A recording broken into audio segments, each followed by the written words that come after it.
And joining us now, founder and CEO of Independent Veterans of America and host of the Independent Americans podcast, Paul Rieckhoff. Paul, thank you for your time. Secretary Rubio says they may very well have to move on from Ukraine negotiations if there's no end in sight to them.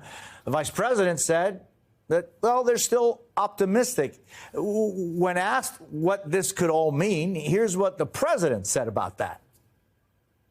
If for some reason one of the two parties makes it very difficult, we're just going to say you're foolish, you're fools, you're horrible people, and we're going to just take a pass. But hopefully we won't have to do that. No, Marco's right in saying it. We want to see it end. We'll see. I think we have a good chance of solving the problem, however.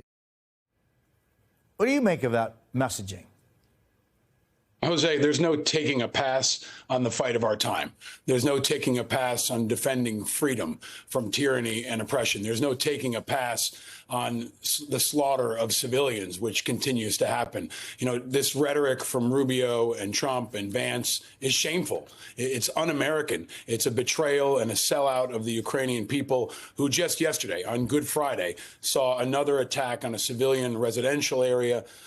There continue to be 19,000 children that have been abducted by the Russians. So especially, in between Passover and Easter, I think it's important for Americans to remember the civilian human cost that continues to happen because Russia won't stop. I mean, if they want to commit to peace, they can do that by stopping bombing civilians right now. They could be good faith actors. They could give Trump some kind of option here and actually stop bombing civilians.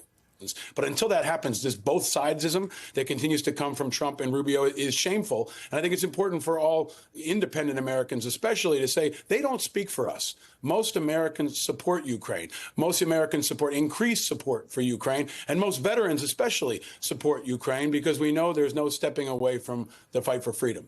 Yeah, I mean, but, Paul, every conflict in human history has had to end one way or another the influence of diplomacy. And, there was Yalta and there was Potsdam and there was, throughout history, there have been, the Treaty of Paris of 1898 to finish the Spanish-American War, where the Philippines and Puerto Rico and Cuba didn't even have a say at the table between the United States and Spain. But diplomacy has had an impact throughout history. So where, Paul,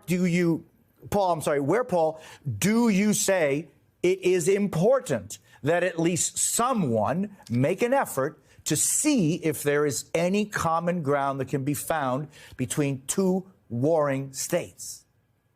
Diplomacy is always critical here, but Marco Rubio says it's too hard, that we might quit, we might walk away, which is in opposition to everything this country has stood for throughout those conflicts, and especially the Republican Party. I mean, this is the opposite of what Ronald Reagan and John McCain and so many others stood for. So, yes, diplomacy is obviously going to be a critical component here. They've got to be committed to it, and they've got to be honest brokers here. I mean, they can't treat a war criminal who continues to slaughter civilians like he's an even dealer here on a land deal. Putin is the bad guy.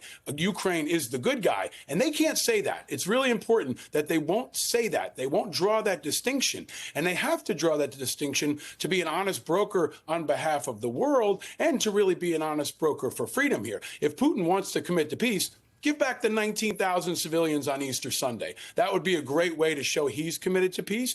Right now, Zelensky is committed to trying to stop his people from being slaughtered. So I hope that we can reach some kind of diplomatic solution, but that starts with leadership from the president and from Rubio. And right now, what we're seeing is the opposite of that. Hey, and Paul, there's a shakeup at the Defense Department this week. 3 DOD officials put on administrative leave for an investigation into the leaks. Now the AP reports the former Pentagon spokesperson who was tied to the online DEI purge was asked to resign, though he denies this, saying he offered his resignation. How do you read all of this? Chaos.